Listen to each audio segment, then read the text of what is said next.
31st Contact Part 4. Continuation of the 31st Contact Report from the trip with Sim Yaase on 17th of July 1975. Pages 425-458.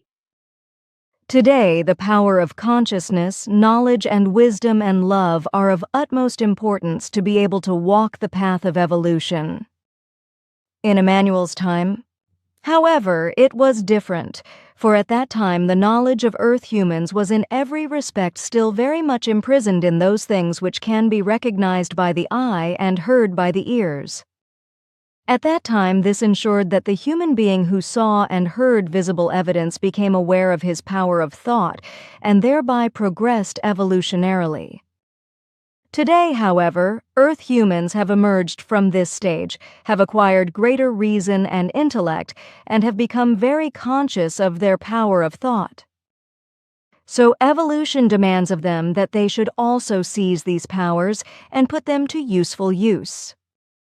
But this can truly only be done by hard work of consciousness. This means that Earth humans now live in the evolutionary stage, since they must and can work out knowledge, truth, wisdom, and love for themselves through consciousness work without needing visible or audible proofs. But if a human being demands visible or audible proofs at this time, then it is obvious that in terms of consciousness, he or she has not yet fully climbed the level of the new age, and in certain things is still a slave to the old time.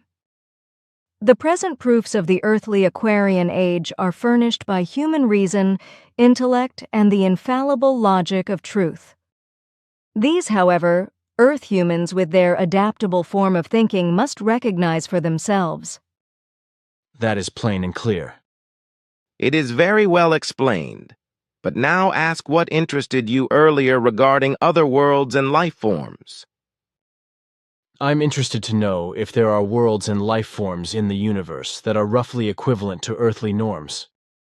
Parallels can be found everywhere. For example, there are also worlds that are very similar to Earth, and on which there are also human life forms with almost the same development as Earth humans.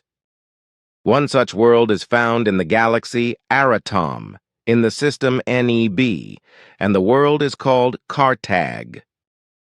I find that gratifying, but I cannot do anything with those particulars. It is Spanish to me, so to speak. Cartag is 8,008,000,000 light years from Earth, and the human beings living on this world are at war with each other. Their time is the time of nuclear use, and they are currently waging nuclear war. And this is not being prevented by you?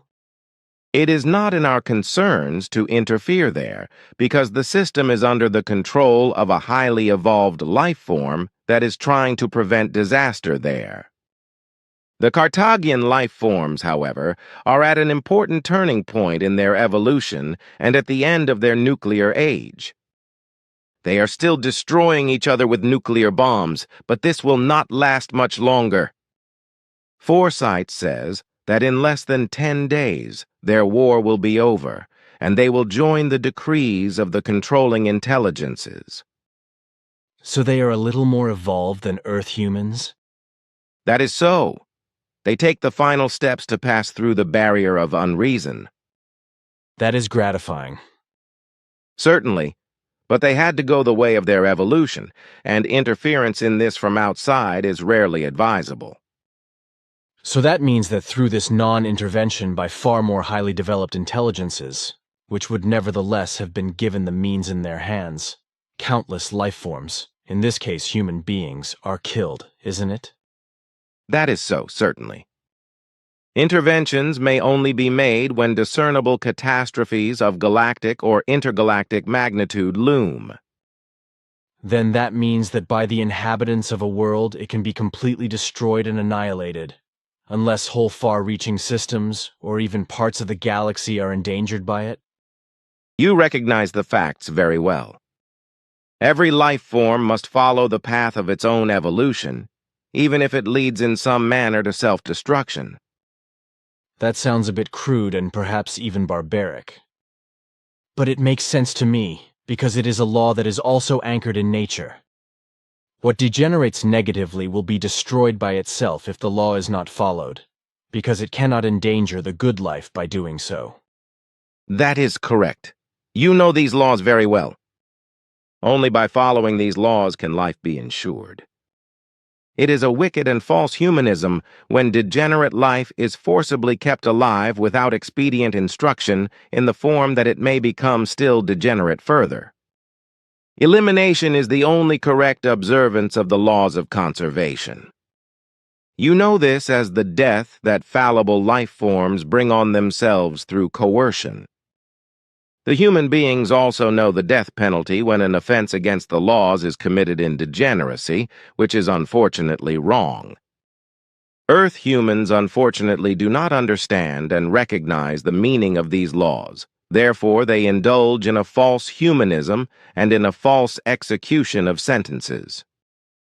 That this is so, you will experience again in the month of September when on your homeworld innumerable human beings will revolt in false humanism, however correctly, against several death sentences passed. The condemned will be innocent of the charges against them, and from this point of view will have to suffer death innocently. But they are guilty on many other counts, and are also guilty of murder. Consequently, either way, elimination by banishment would be justified. But the death penalty will be carried out and ordered by powers who are also in need of elimination, for they are guilty of 1,000-fold murder. Elimination in a rational and truly humane form never means the infliction and execution of a death penalty, but a measure in the form of banishment for a fixed term or for life, depending on the gravity of the crime, and so on.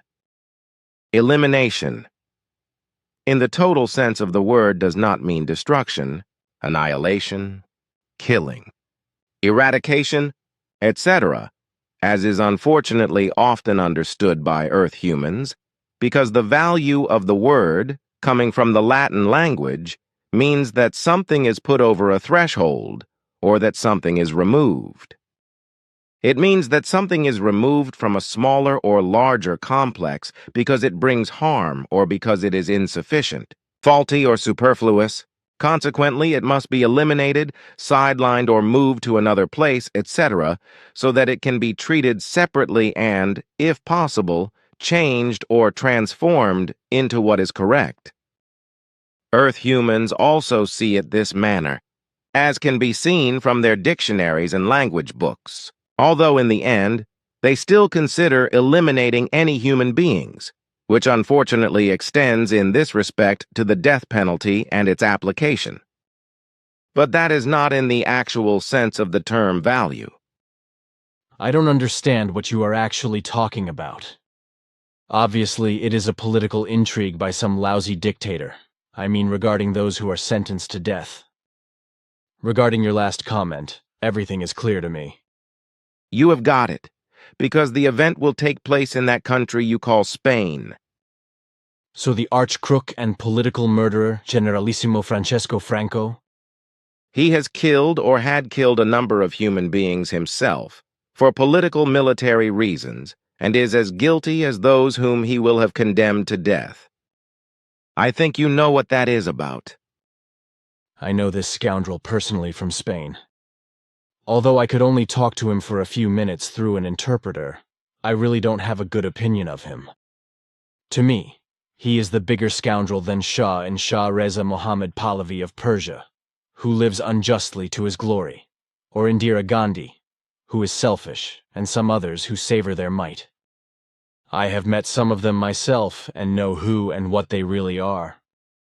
You should not speak like that, even though your words are true. Such statements can be interpreted very unfavorably to you by Earth humans. They are still insufficiently developed in their knowledge and judgment to be able to understand your words. I know, but still I had to say it, and I think it would only be good if Simya Se would also convey this conversation to me later.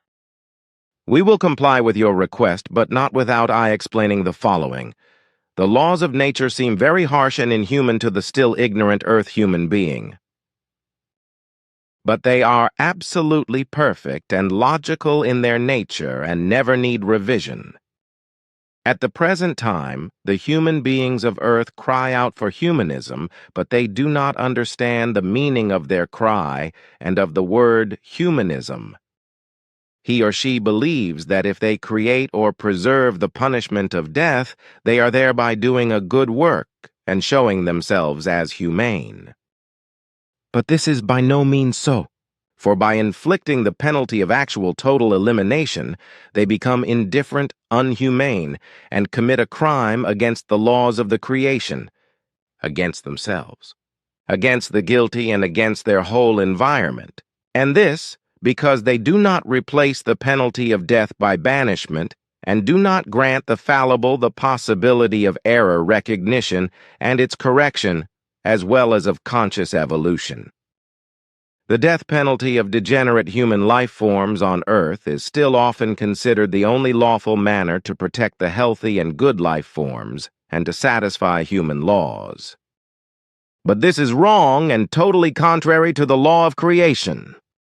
But whoever sees it differently is either religiously biased or otherwise misguided. Earth humans of the present time would very well be able to apply the natural laws of elimination in the form of an expedient and time-appropriate as well as evolution-promoting and error-inhibiting banishment for degenerated human life forms in the form of humane humanity if they finally became aware of their reason and intellect and were willing to think.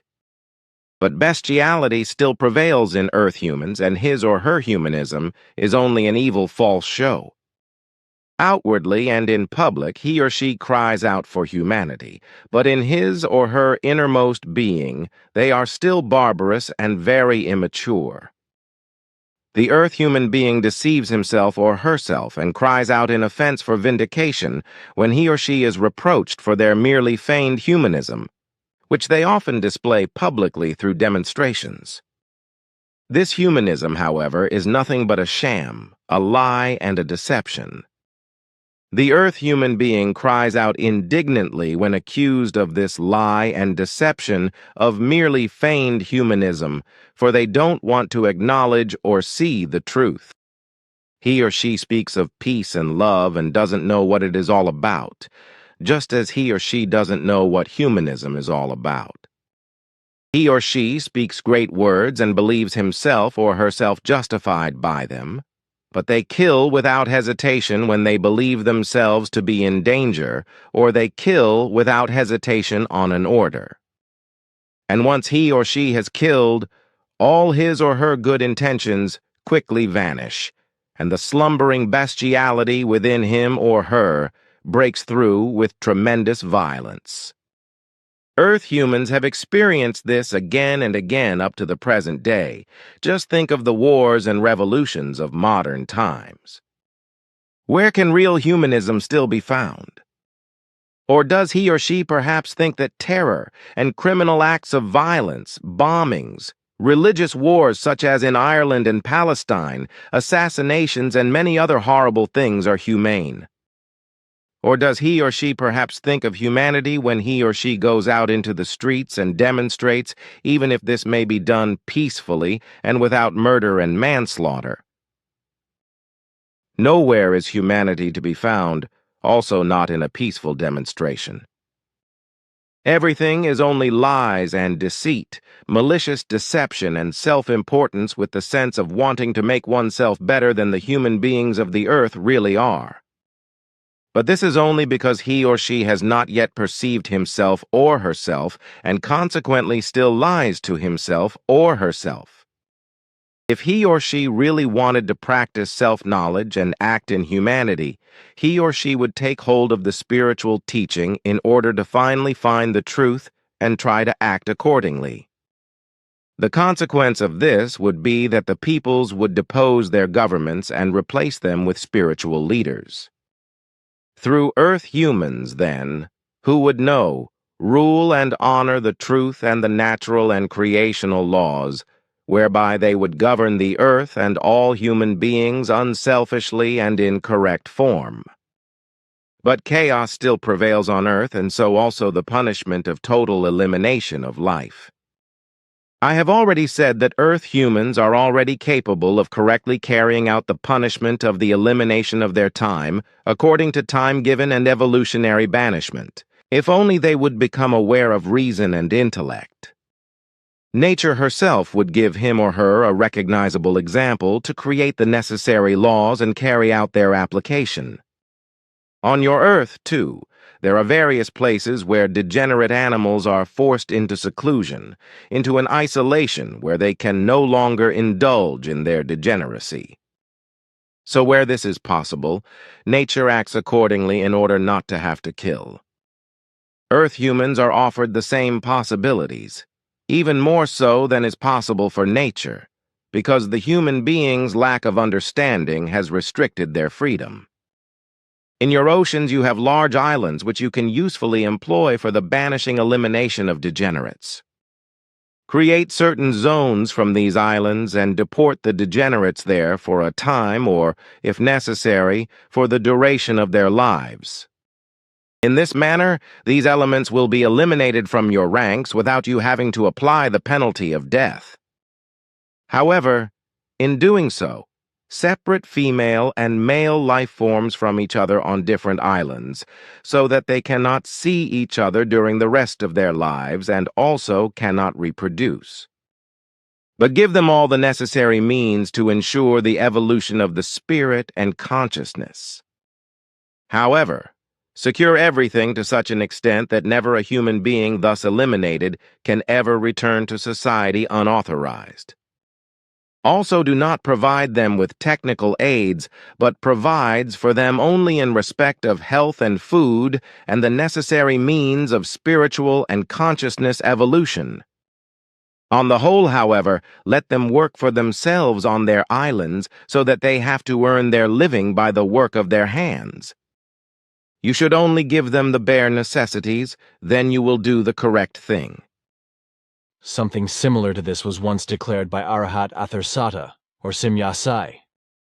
However, I believe I know that this meets with resistance on Earth, for in their false humanism, human beings are not yet able to recognize the logical and the good. Nevertheless, they will have to learn it sooner than they expect. But I also know that a great deal of pain and hardship will be connected with this development. But let us leave that for now. Let us transmit to the world Kartag, for you shall know it. After the hyperleap. What you see there is now Kartag. Now go with Simyase. She will show you the world up close. On Kartag with Simyase. I thought you told me that the inhabitants of this world here were somewhat more advanced than Earth humans. I don't see any planes or anything. If they are throwing nukes at each other, they must have some, right? You are wrong. Their flying apparatuses do not meet the standards of terrestrial aircraft because they are already beamship-like. They also do not drop their death projectiles from their flying apparatus, but shoot them up into space with rockets and then steer them back down towards the enemy. The rockets are similar to those used on Earth to shoot up satellites. Only their technology and propulsion forces are fundamentally different from those on the Earth. But now see the city ahead and look here on the screen. A bomb is falling high up there and it will destroy the city ahead. It is not very dangerous for the people of the city because they are all already deep underground in their safety city. Aha, now I see the thing. Actually, quite a small thing. Sure, but it holds 1,000 deaths. Can we get a little closer? I want to photograph the thing when it blows up. You can do that from here, too. We are 35 kilometers from the city here, and it is also still dangerous here. As soon as the projectile is exploded, we have to leave very quickly. Like you human beings, the fireworks, now it's going to die. This is gigantic. I can just snap 2 pictures. As if by a giant's fist, the beamship is suddenly hurled away, while Simyase reaches into her apparatus with lightning speed. Good going, Simyase has the ship under control. Good child, that was almost missing. That effect, that is fabulous.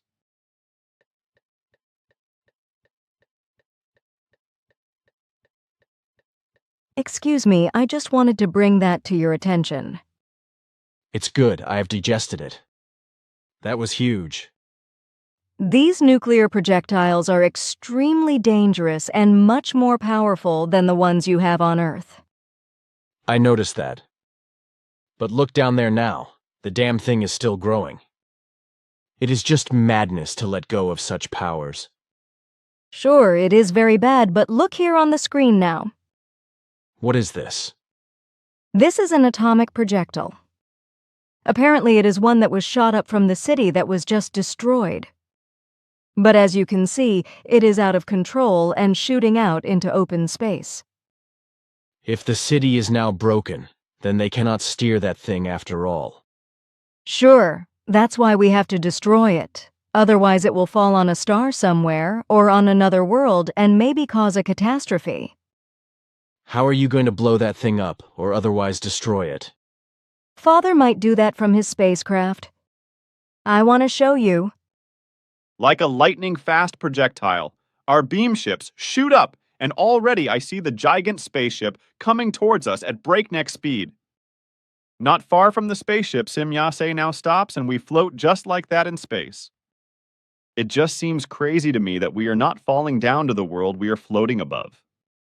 Look there. Father has already located the projectile himself and will destroy it.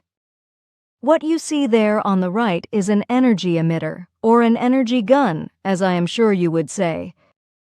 High-grade energy is being emitted there, compressed into a block by another form of energy and directed at the atomic projectile.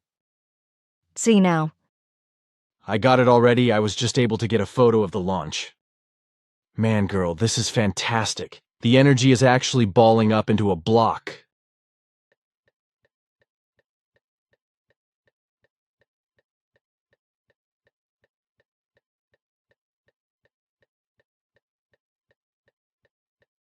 Sure, that's what I told you. But where is the bomb now? I cannot see it. It has already escaped very far. Look here on the screen. It is already 400 kilometers away now. Fabulous, that thing's got quite a tooth on it. Can I maybe photograph the explosion from here? Sure, even better than the world below. You can do it directly through the windows without the device. Attention, the explosion is about to happen. You can watch it from this window. Ah, I have got it. This is a fantastic spectacle. I don't understand one thing, though. Why could you only see the explosion for a few seconds? On the world below, a huge mushroom grew up and spread. But here only the explosion took place, and everything was over in seconds. You were watching very carefully.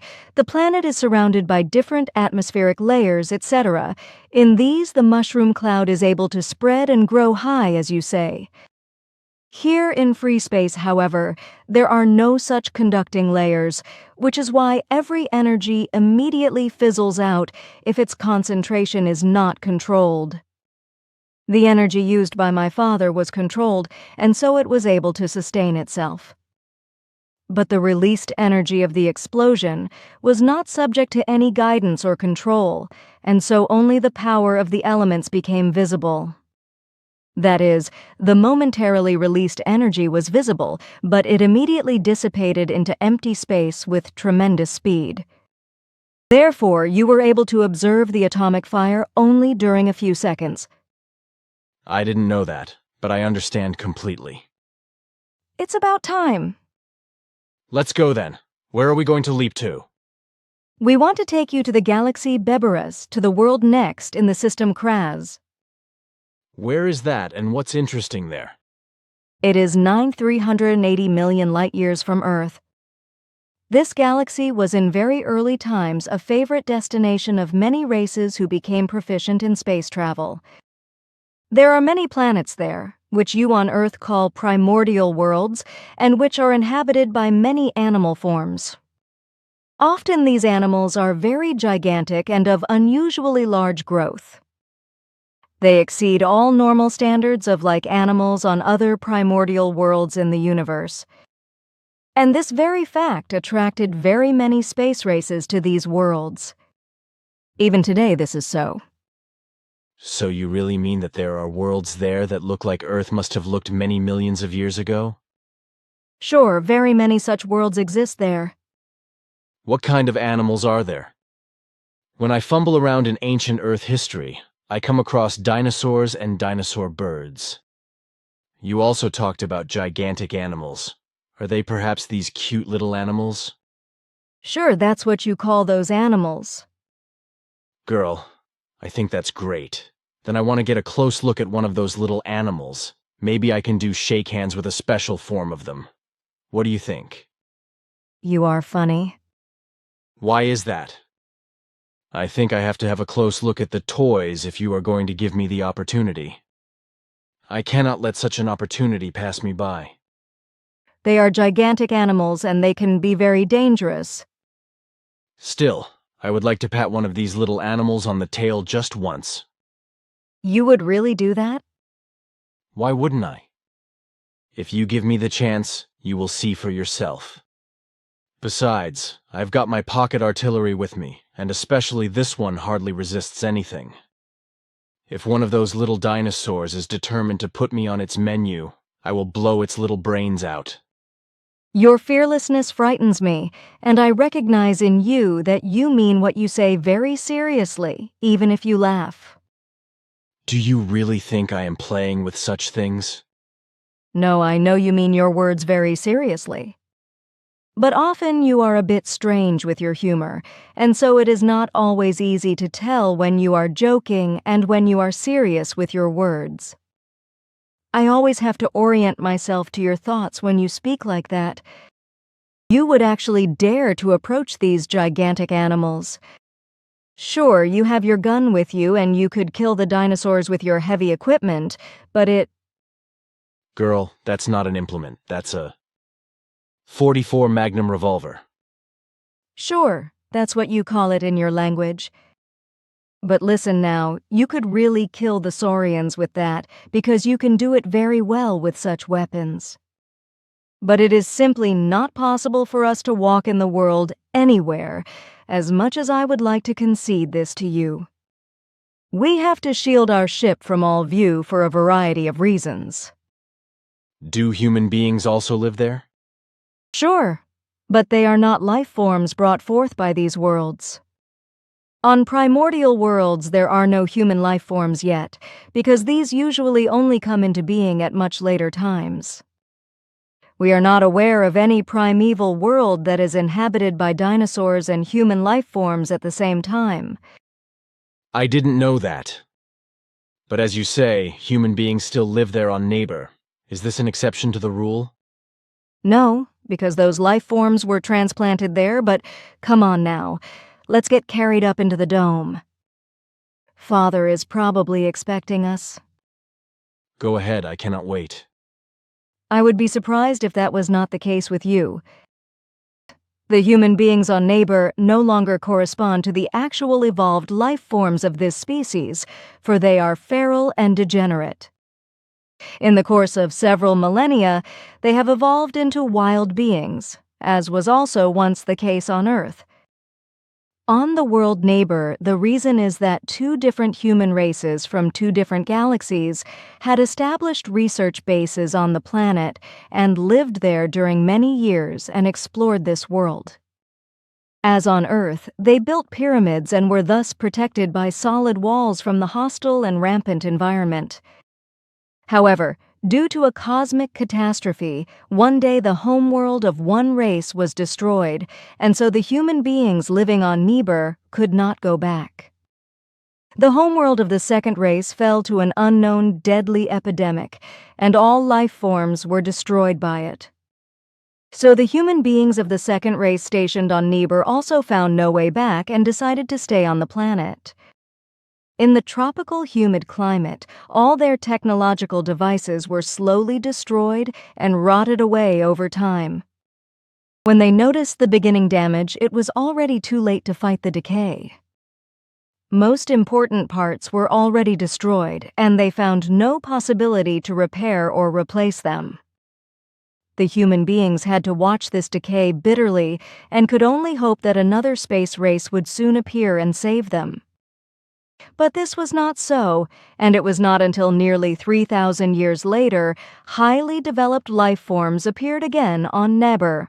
During this long wait, the space travelers stationed there died. Their descendants, however, slowly became savage and primitive, and slowly adapted consciously and physically to the savage and barbaric world. They reverted to savage primitive humans whose descendants still live on Neber today. Fabulous. But something doesn't make sense to me. You say that human beings devolved into primal human beings. This would mean that the human life form was a product of nature and not a creation of the creation. It is not what you think. The human life form is a creation of the creation. So it is not descended from animals such as apes, as is so maliciously claimed among you on Earth. The evolution of the human life form is very long when the physical development of form is considered. It was created out of first primitive life, but with the destiny of becoming human, and already enlivened by creational powers in the sense of becoming human. Thus, it was already determined in the first time of the creation that the procreated form had to become human and ultimately human beings. Thus, this life form is a fundamentally distinct species from the very beginning.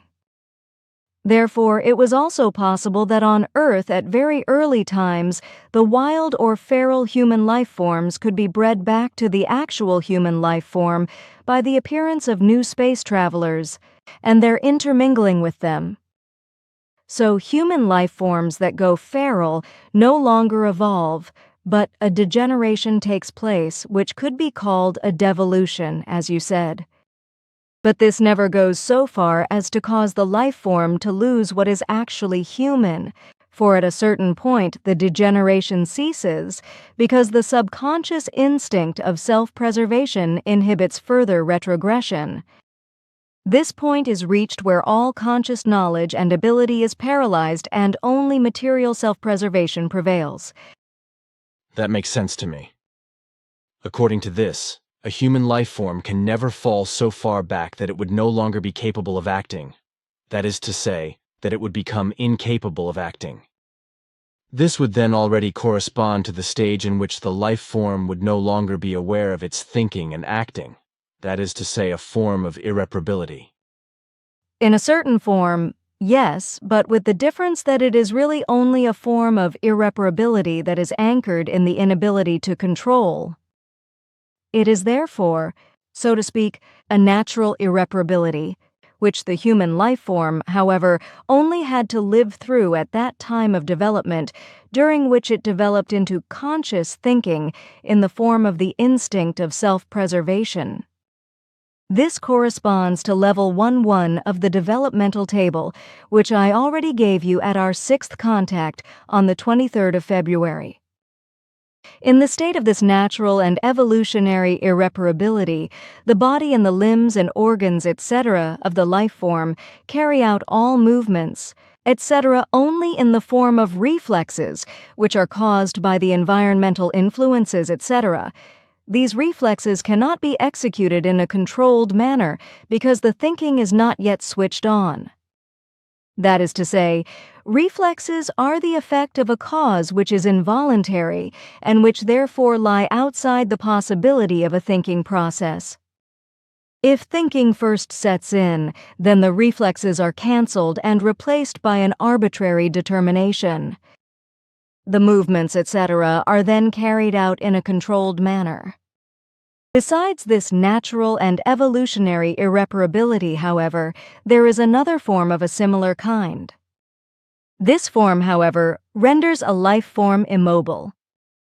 This form can be caused by various dangerous factors, whereby lack of oxygen is the most frequent cause if we assume earthly living conditions. Since Earth humans, like ourselves, require oxygen and the various gases that permeate it, it leads to irreparability, with complete inhibition of movement if such life forms are deprived of oxygen for some time. The absence of oxygen and the gases it contains causes a paralysis of certain sectors of the brain which contain the instinct of self-preservation. The brain is thus paralyzed in certain sectors and rendered non-functional. Thinking stops, and the body, the limbs and organs, etc., react only involuntarily and thus reflexively. The life form still lives in this state, but it is capable neither of thought nor of movement. Life only takes place organically, functionally, like a mechanism. If food is given to the body, it is digested, but the brain is no longer able to utilize or realize it. Girl, that is cruel. That is saying that such a human being is dead alive. Sure, that is very accurately expressed even by you, because such damaged life forms are in a sense actually living dead. Now I understand a great deal more. This is outrageous, and I really wonder whether euthanasia would not be appropriate in such cases. I have often thought a lot about this, but I have never really been clear about whether assisted suicide should be used in such cases. I simply think that in such cases a life form really has a right to euthanasia, because if the consciousness is no longer functional and simply languishes in darkness, then life has become useless and meaningless. The consciousness is no longer able to fulfill its task and is sunk into darkness and uselessness. I think that in such cases, euthanasia is actually absolutely justified. What I do not find correct, however, is that euthanasia is also carried out or should be carried out where the consciousness of the life form is still intact. Euthanasia is often demanded only because the life form is old or has to endure great pain to a certain extent, or simply because certain human beings seem useless and superfluous, or are afraid of illness, of any negative effects, and of the uncertain end. In such cases, I think that euthanasia is unjustified and should never be carried out. I find it appropriate and justified only where the consciousness and subconsciousness are no longer functioning, and where there has also been a sinking of consciousness into darkness. This would be the case, as you say, in the case of an absolute and irreparable irreparability. For my part, however, I have not yet become clear whether this is really the case. But if this is an assumption, then euthanasia is unjustified. Where do you and yours stand on this? You speak from the mind of all of us. Your thoughts are also ours.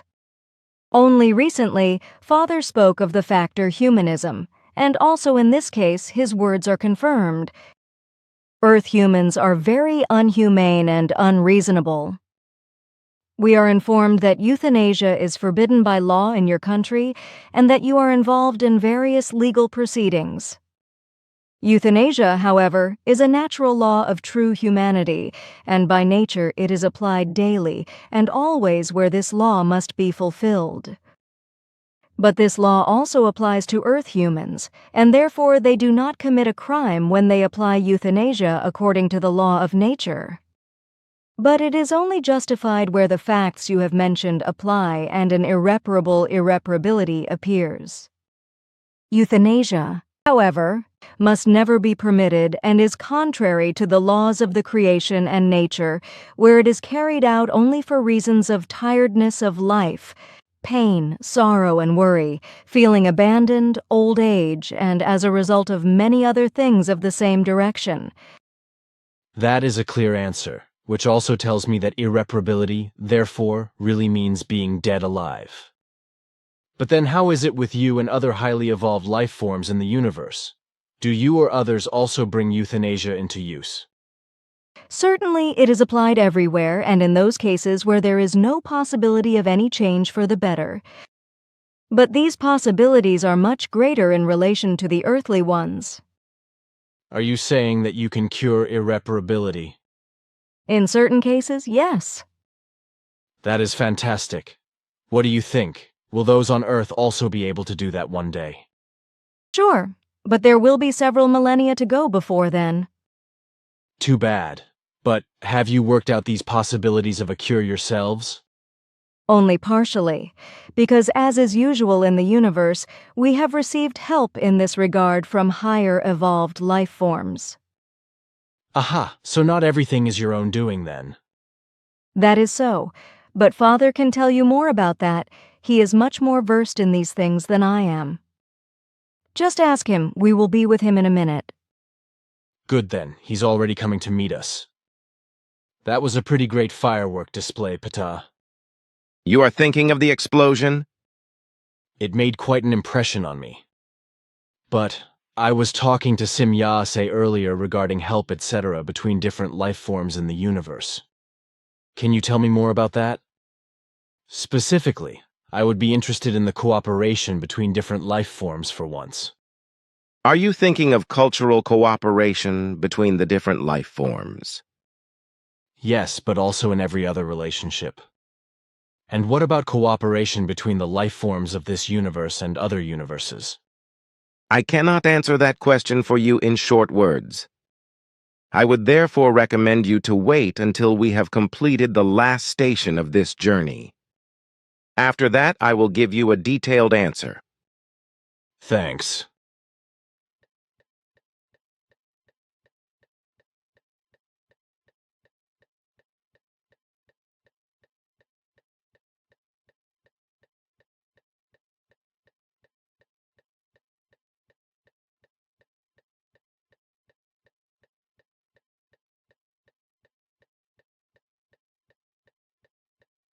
Ta initiates the next hyperleap, and seconds later we arrive at our destination.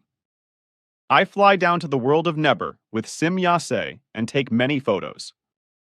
There was extraordinarily little talking, and it was only about completely trivial things. I was so absorbed by the life of the primordial world with its dinosaurs, prehistoric men, and the guarding of the planet that I simply forgot all conversation. Everything was so fantastic for me that I must actually have been fascinated. Statement from the 24th of September, 1975, Hinwil. Back in the giant spacecraft of Ta. That was the last place we wanted to take you on this journey. In a few minutes, we will be transmitting back to the vicinity of the SOL system, after which I will answer your question. Thanks, Ptah. I am quite excited. When is it that you are not? After transmission, still very far out of the solar system. It is nice to see the home system again, isn't it? Somehow I feel at home on Earth, even though it often seems very foreign to me. Every life form is tied to its home by feeling impulsations. It must be so. Yes, I have been meaning to ask you something for a long time, but I have always forgotten. I could have asked Simyase about it too, but I forgot with her too. You know that your daughter has given me several opportunities to photograph her beam ships. Once my camera actually exploded in my hand due to some kind of swinging waves from the ship. This vibration factor was then switched off by you. Another time Simyase also played a trick on me and fiddled with the film. I have come to terms with these things and have digested them. One phenomenon is still completely unclear to me, however, and that is one that struck me during the very first film. Simyase had then been circling around a weather fur with her ship, while I was able to capture everything on the running film, which... Are you talking about the film you later handed over to us? That's what I am talking about, exactly. Playing the film back then, I made a strange observation. I know exactly that the tree always stood in the same place and could not leap once here and not once there. But on the running film, which I shot with a tripod to avoid vibrations, I noticed that there must have been shifts that were completely inexplicable to me. When I later compared the film with the location, it seemed to me that the tree must suddenly have stood in different places, although I was always in the same place with the tripod, but on the film the tree seemed to me to have stood in different places, although I know exactly that it must always have stood in the same place. I just don't understand that. Either my camera went crazy in some inexplicable way, or I was mistaken. Unfortunately, I can no longer judge or determine that now, because you have rendered the film unusable. My daughter explained to you at the time that we had found radiation on the photos and films that we wanted to analyze, which is why you also gave us the film material. On the one hand, we found that some of the radiation had been caused by a planet of the SOL system and was now slowly subsiding. But on the other hand, we also analyzed radiation in Simyase's new beam ships, which caused mirage-like reflections. 28th February 1940, 15:10 Uhr, 15:04 Sternors, Fuchsbühl Hofhalden, Oberbalm-Wetzikon.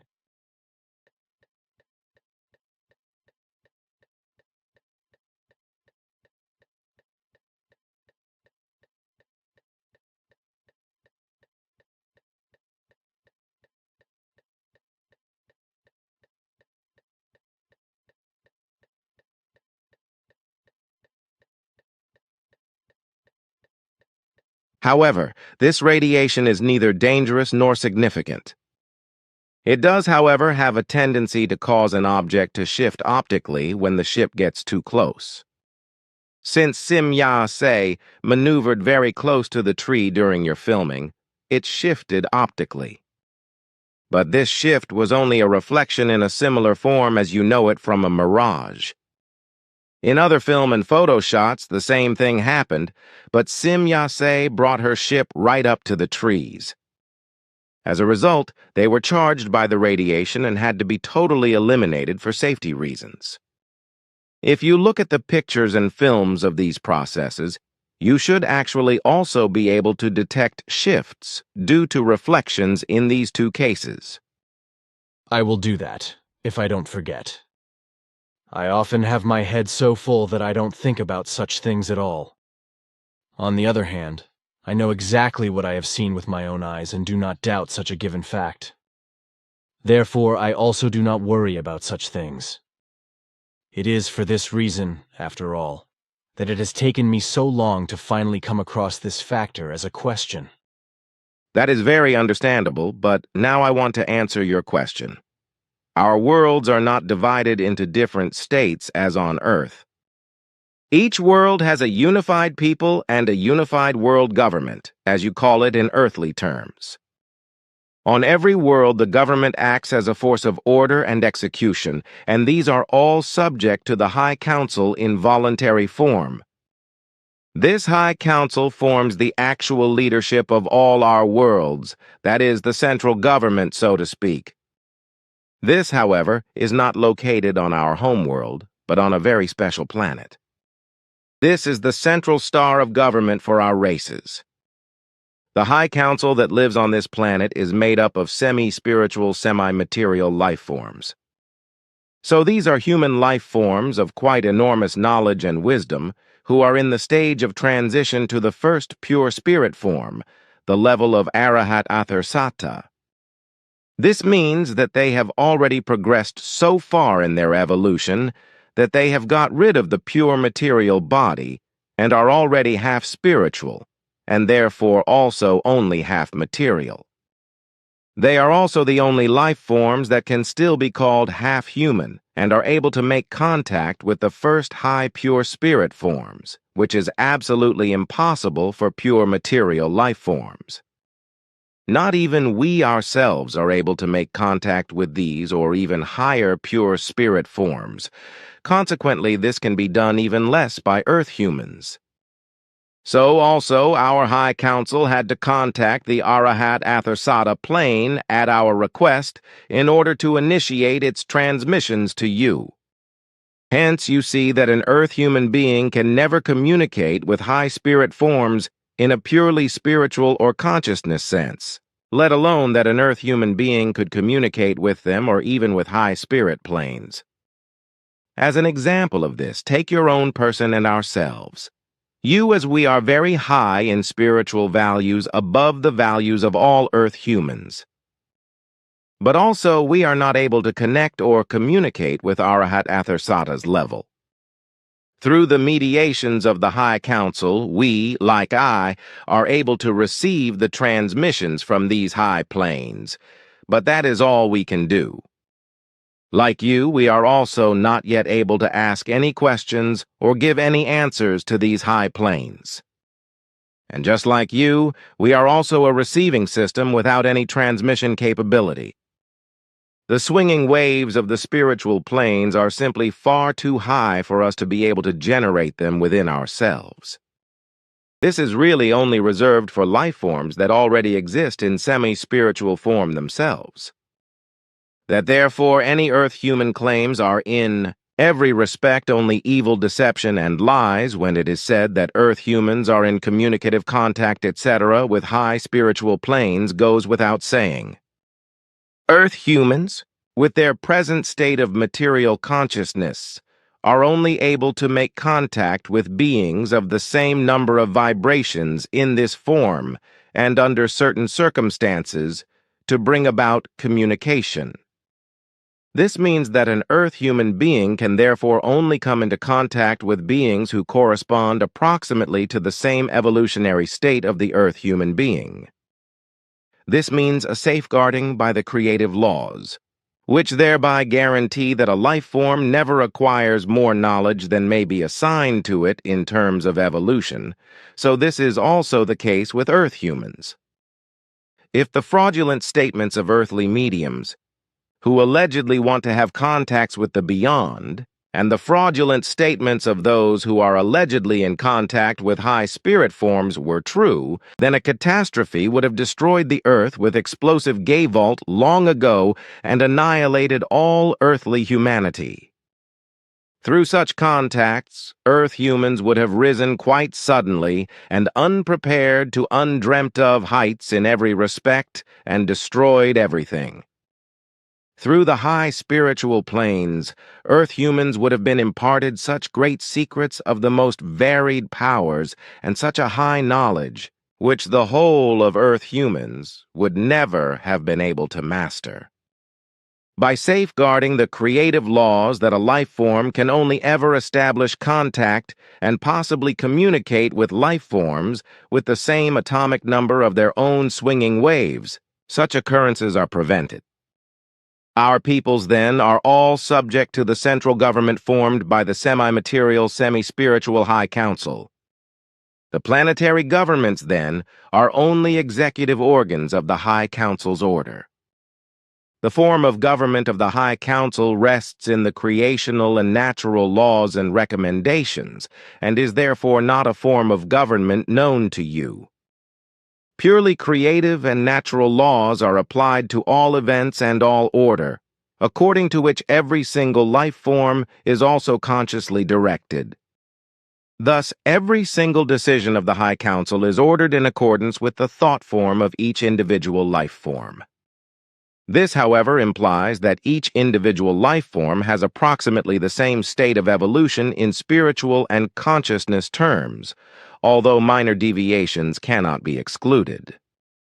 Our teachers of spiritual evolution, however, strive with all the means at their disposal for the constant development of the consciousness and spirit of each individual life form, whereby all our peoples live in approximately equal swinging waves. So much for our own peoples. Throughout the universe, space travel is practiced by innumerable different life forms, by humanoid, but not always very humane races. On the whole, however, the like or like-minded always come together and enter into alliances with each other. The values of these alliances are geared to mutual help in every respect, so also to the relations of all things evolutionary. This is a wonderful cooperation in all aspects of life, which even reaches into other universes, such as the Dial universe, in which you have now also been. All alliances, whether universal, inter-universal, galactic, or intergalactic, are oriented towards peace, towards progress in all material aspects of life, and towards evolution of the spirit. In all this, however, struggle is not excluded, for battle-seeking or inhumane life forms appear again and again, and, according to their forms, exercise violence. These must, of course, be countered. This leads now and then to fighting and to the destruction of life forms and materials, etc. As alliances exist between different life forms, Therefore, law and order services are established to monitor the entire inhabited space. These services of order are carried out with great spacers such as mine. These are actually great spacer stations, which are equipped with all conceivable technological possibilities, in order to drive away possibly appearing enemies or, if necessary, to destroy all their material so that they are bound to their planets. With these great spacers, a service of order is thus maintained which extends over many systems of galaxies. Fundamentally, all highly evolved life forms are concerned to devote themselves in a peaceful frame of mind only to the spiritual evolution and to the advancement of the technology, of the consciousness, and of the knowledge, etc. But since this universe, like many other universes, is animated by very many kinds of life forms, it cannot fail that struggle is also a part of life. But wherever it is possible, no life-killing eliminations of life forms and also no eliminations of materials, etc. take place, for every life form requires its evolution, and fundamentally this always proceeds in the same manner in its very many stages.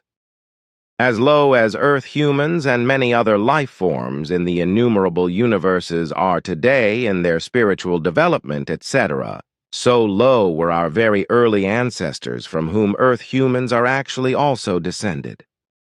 But what must be called unique in this universe, and also in all other universes known to us, is the fact of the very peculiar cultic religions on Earth.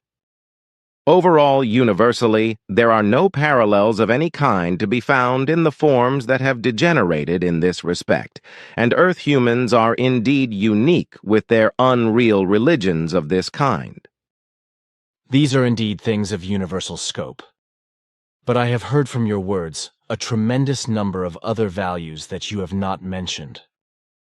I suppose, however, that it might go much too far if you were to talk about them, or am I mistaken? That is indeed the case.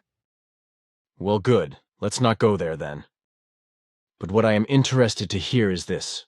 Sim-Ya-Se is just as eager not to be seen by any other human beings than I am, as was also the case with Asket and Svath.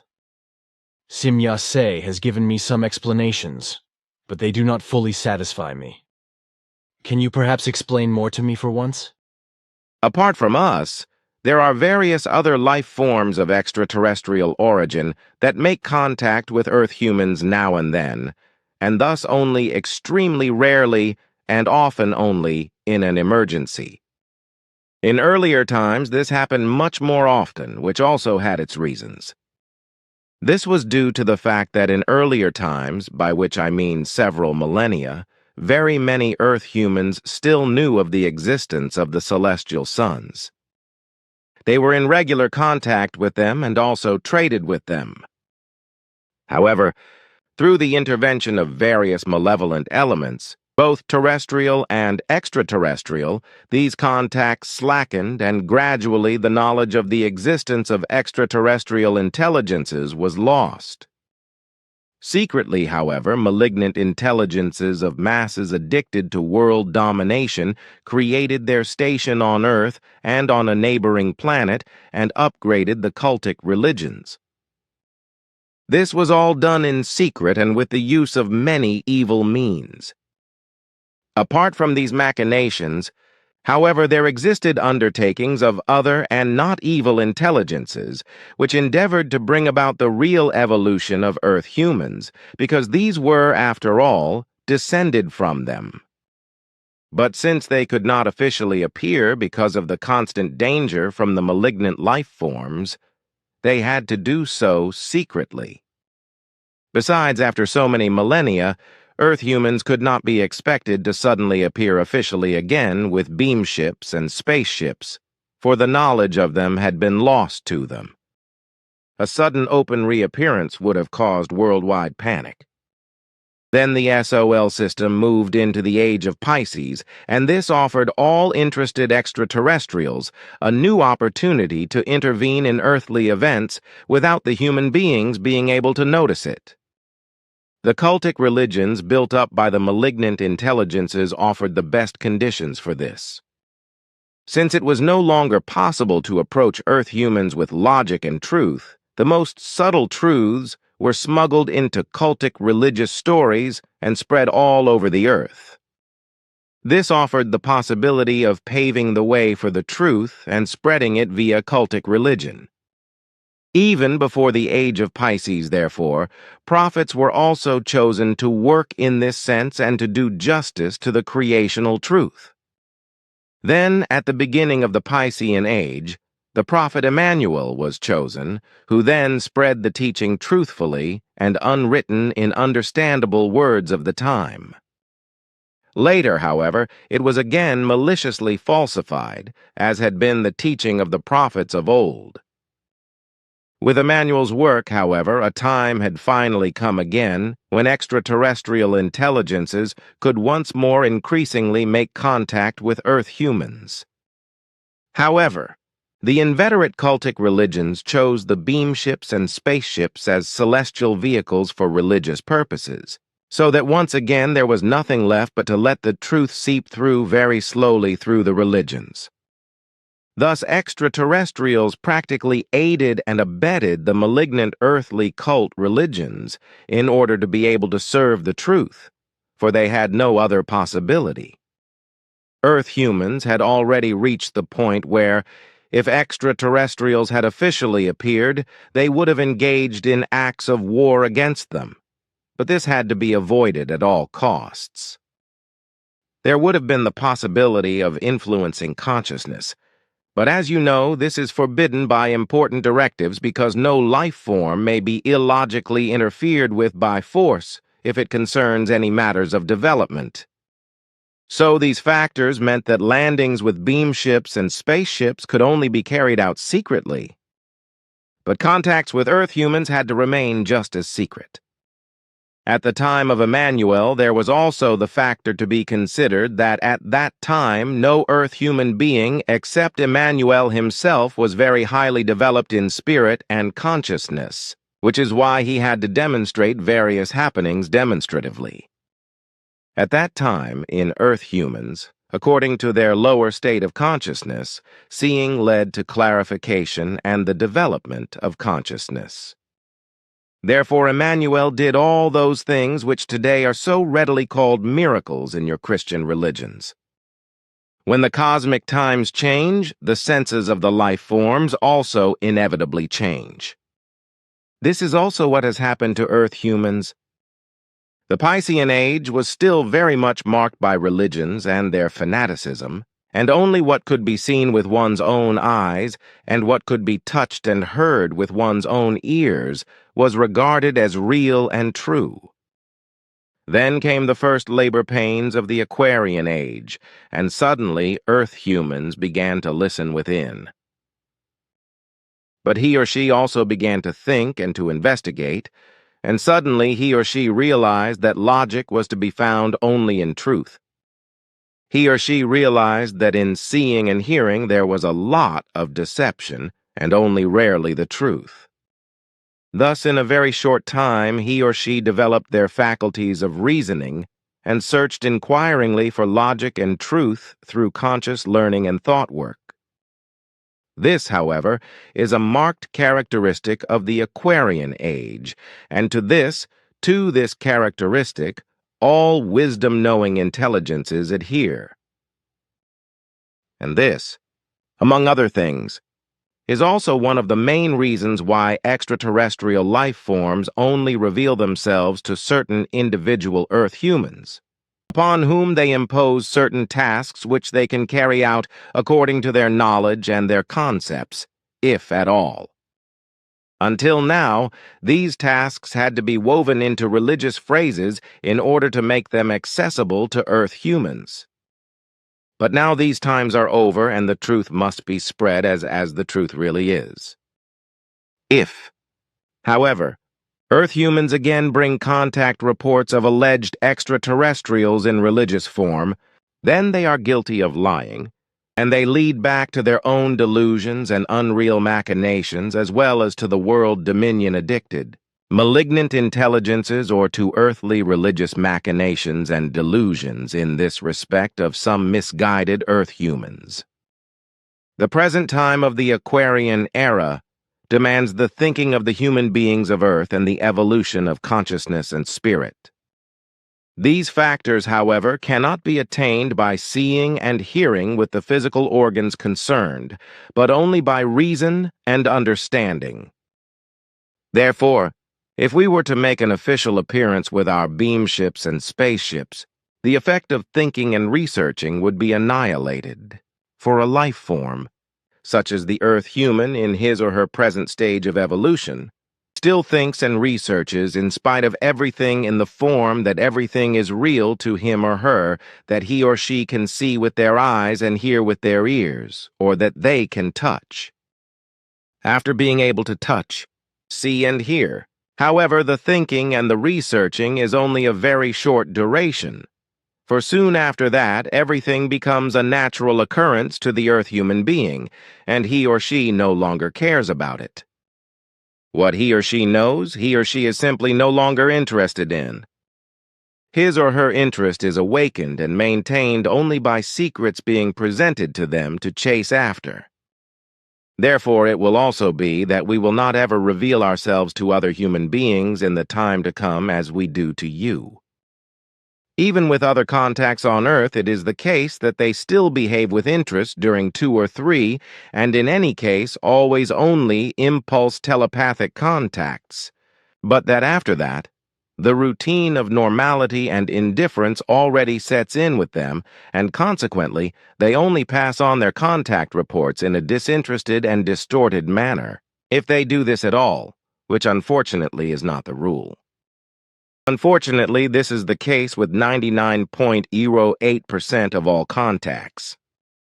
For these reasons, they are also only very weakly impulse telepathically entrusted with unimportant tasks, and no valuable knowledge is imparted to them on a larger scale. In particular, they are not informed about actual values of the spiritual teaching, technology, and about the existing cultures of extraterrestrial intelligences, or they are informed so ambiguously that doubts and falsehoods must arise from this. At present, there are only 2 human beings on the Earth who have been informed to a greater extent by extraterrestrials. Relatively speaking, this is a great deal when the consciousness-based value of Earth humans is considered. In certain circles on Earth, it is claimed that the number is much greater, but this is not true. This is also the case with the alleged flights in beam ships or spaceships to which Earth humans claim to have been taken. It is true that in earlier times this was often the case, even at the beginning of the 19th century. But with the beginning of the Aquarian Age, in the Earth year 1844, these flights were reduced to a minimum percentage. This for reasons already mentioned. Excluded from this, however, are those incidents where Earth humans were stolen and abducted. In this century, however, which you call the 20th century, such journeys into space with Earth humans have been approximately prevented by all extraterrestrial intelligences working in Earth missions. Up to the present day, only 3 Earth humans were found who could be trusted with such flights and who, moreover, had no relationship with us. 1 person lived in Africa and 2 others in America. 2 of these contact persons became known concerning these events, while the 3rd person, however, remained silent and did not fulfill his task out of fear. All contact persons on Earth, except you, have only a tiny part of the great task to fulfill, and their knowledge is only directed towards this small part. They were all also chosen for these tasks only in their older years, and were therefore not educated and not raised to a high level of knowledge. This was reserved for you alone, which is why you were also prepared from birth for your difficult mission, for you have to fulfill your task as a prophet of the modern age, which demands many times more knowledge than is presently the case with the most spiritually evolved Earth human being, and will also not be the case in the next 3,000 years. For your spiritual knowledge and ability is that of the Earth human being who will populate the Earth to an average degree in 3,000 years. You are already oriented to the fact that this great spacer could only be made by the help of Asket's people in the Dal universe. If we had not received their help with the many technological innovations, we would only become powerful in this technology in about 250 to 350 years. So it is thanks to Asket and her people that we were able to bring you on this flight to her in the Dal universe. You may rest assured in this regard that no Earth human being has ever been allowed to make such a journey before. Also, the future will still close such a journey to Earth humans and will only make it possible for them in a few millennia. You may also be sure that no Earth human being has ever gone outside the Earth's moon orbit before you in this century, which is currently ruling you, apart from those abducted by human robbery and the female and male life forms who were shot into the moon's orbit by a rocket whose capsule control failed. However, and the capsule with the human beings drifted off into space, which, however, is concealed by those responsible. I also said that 3 contacts were taken on flights with beam ships, but not very far. The maximum distance of their flights always ended near the Earth's moon orbit. No Earth humans were taken to the moon itself or to other planets in this century, which also answers your unspoken question that no Earth humans reached either Venus or Mars or other planets in this century, let alone out of the Sol system, or even to other systems or galaxies. That is certain with absolute certainty, for all happenings of this kind are extremely closely monitored, and it is of utter impossibility that such happenings could escape us and all other intelligences. That is really all sorts of things you are explaining, Ptah. I have a few other questions, if there is time. One question concerns our Earth, or the magnetic poles of our Earth. I often worry about this because the weather and the climate seem to go crazy for me. I experienced the last correct spring, summer, autumn, and winter in 1947. Since then, however, everything has changed almost abruptly. I combine this with the atomic bomb explosions, namely that these could be to blame, but this is denied by dear science. On the 6th of August 1945, the first atomic bomb exploded over Hiroshima, and a few days later, the second over Nagasaki. I calculated that the atomic radiation needed a full 2 years to encircle the globe of the Earth, despite the claims of atomic scientists, etc., to the contrary. When this happened, the climate was fundamentally affected. I can only imagine, however, that this enclosure must have happened at very high altitudes and acted on the Earth like a mantle. On the one hand, this is true.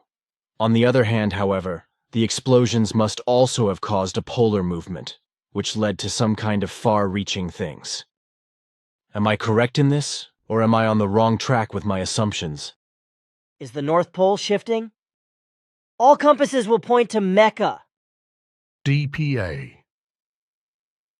In 1,000 years, according to a Soviet scientist, all compasses will point in the direction of the Islamic shrine of Mecca.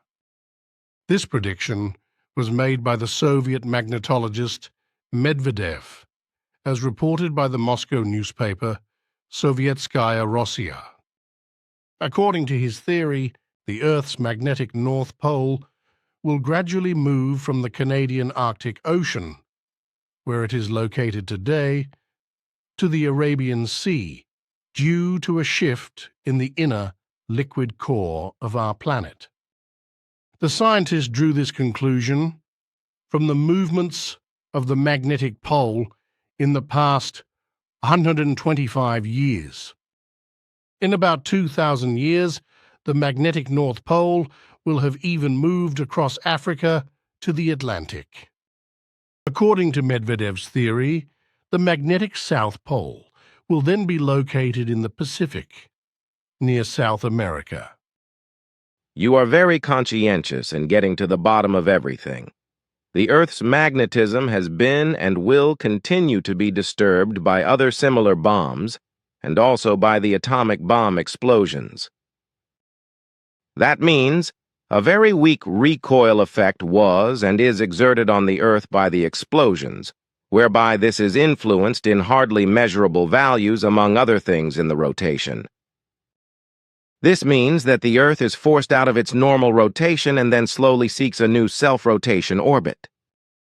However, the Earth's orbit around the Sun was also affected in very small values, and the planet was pushed slightly out of its normal orbit. Thus, from the 1940s until now, Earth scientists have committed a vicious crime against their own planet and against all mankind, and they will continue to do so, for all the explosions carried out to date have forced changes that are of very far-reaching significance, and these can have very catastrophic effects. The magnetic poles of North and South have already shifted considerably in recent years. Today, for example, the magnetic pole in the north is already offset in the Canadian Arctic Ocean, while the South Pole has also shifted and is moving toward South America, which cannot be attributed solely to the Earth's periodic shift. Around the turning point of the 5th millennium, that is to say in a little more than 3,000 years, the changes in the Earth's magnetic poles will have progressed to such an extent that the South Pole will be located in South America, while the North Pole will have moved toward Saudi Arabia. The point of the North Pole in the year 5000 that can be calculated so far resulted in a location between Jeddah on the Red Sea and the Islamic pilgrimage city of Mecca. This means that you have hit the nail on the head with your calculations, namely that the Earth's magnetic poles were indeed influenced. Your other calculation and assumption is also of correctness. After the explosions of the atomic bombs in Hiroshima and Nagasaki, the atomic radiation spread very quickly and soon covered the whole Earth. The far greater danger, however, was posed by certain elementary radiations released by the explosions, which still pose great puzzles to Earth scientists and which they have not yet mastered, because they have not yet grasped their types and forms. In particular, 3 main values of the earthly resistance to life are influenced and damaged by the release of these elementary radiations. This catastrophic process after an atomic explosion on the scale of the Hiroshima bomb lasts for several centuries and influences all life support potencies in a negative form. In the purely atmospheric layers of the Earth, an atomic explosion affects the ozone balance in a quite catastrophic form, primarily through the release of elementary radiation. Through the release of atomic energy, electrical energies of tremendous values are generated by the elementary radiations already mentioned. This happens in a very high frequency range, which is still unknown to earthly science. These energies are not the normal electrical energy that you are familiar with, but an electrical radiation energy that moves in the ultraviolet radiation range. Inevitably, this radiant energy mixes with the oxygen in the air and produces gigantic amounts of the highest quality ozone. If normally only 1 part of ozone is detectable in 500,000 parts of air according to terrestrial conditions, the ozone value increases to 34 values for a short time after an explosion, which corresponds to a value of 28 parts. These dangerous levels then destroy all microorganisms in the wider environment, which are of enormous importance for the preservation of all terrestrial life. Shortly after the explosion, the ozone levels drop again very quickly and flatten out. Certain elemental values, however, penetrate all matter and accumulate there for hundreds of years, destroying over and over again all microorganisms that come into their vicinity. This is the one factor related to ozone. Another factor is formed by the ozone belt, which is damaged in manifold ways by gases rising and produced by such explosions, and is no longer able to absorb the ultraviolet radiation of the sun. This is clear to me, Sim-Ya-Se has already spoken of this once in connection with gases from spray cans, etc. But one thing is not quite clear to me. Ozone is also formed by natural lightning phenomena, so why doesn't it destroy microorganisms? Nature works exactly according to the laws given to it. The normal ozone balance on a world is created by various factors, so also by thunderstorms with lightning. On the one hand, ozone produced in this manner cleanses the air of life, hostile pollutants, and on the other hand, large quantities of ozone gas drift upwards and collect at an altitude of about 18 to 27 kilometers to form a belt or mantle that extends around the planet. This ozone belt or mantle then performs the function of a natural shield to protect life forms living on Earth from the very strong ultraviolet radiation of the sun. The direct irradiation of life forms by the ultraviolet radiation of the sun and other similar radiation from other parts of space would inevitably cause the death of all life forms. But in order for this not to happen, the ozone belt is needed. This absorbs a large part of the radiation and converts it into usable values and elementary radiation. Nature itself always produces exactly as much ozone as is necessary to ensure life. Whether this happens through lightning phenomena or through the action of ultraviolet radiation itself or through other natural events, it always remains the same. Nature never produces more ozone than it needs. Exceptions only occur when catastrophes strike, which are usually of cosmic or planetary origin. But what about atomic radiation, which I calculate must have surrounded the Earth at very high altitudes? Your calculations are probably correct, but it is not actual atomic radiation. As I said, very special elementary radiations as well as particles are produced by the explosion. These are what reach very high altitudes and spread around the globe and affect different layers. In your terms, these layers are named very differently, including one of the layers that is also at risk, which you call the Van Allen belt. This belt consists in particular of electrons and protons captured by the terrestrial magnetic field, which have a vital function for terrestrial life. However, I am not allowed to give more details about this, because from these explanations, very many values could be drawn for your scientists for their researches and would give them means in their hands of which they could not yet become powerful. Then nothing can be done. I cannot really imagine anything at all about this Van Allen belt, nor can I work out anything about protons and electrons. But that doesn't matter. I am only interested in how this belt is constructed. I mean, what kind of motion it has. Besides, I am interested in the further belt that is supposed to exist far outside our Earth and outside the Pluto orbit besides the Oort cloud, as Sim-Ya-Se recently told me in confidence. The Van Allen belt is at an average altitude of 1,000 kilometers. The charged particles are in constant motion, following spiral paths from pole to pole. The other belt you mentioned is actually still unknown and will be discovered in the near future and then called the Kuiper belt. Iron, rock, and ice chunks accumulate in it, from which comets and meteors, among other things, are formed, which then reach the inner Sol system from there, along with comets and meteors originating from the Oort cloud. The belt that you will see is actually outside the Pluto orbit, as my daughter has explained to you. It was already important at the time of the Sol system formation for the emergence of the planets and life on them, so also for the overall development for flora and fauna. I understand that, but everything else is as much as a bohemian forest to me.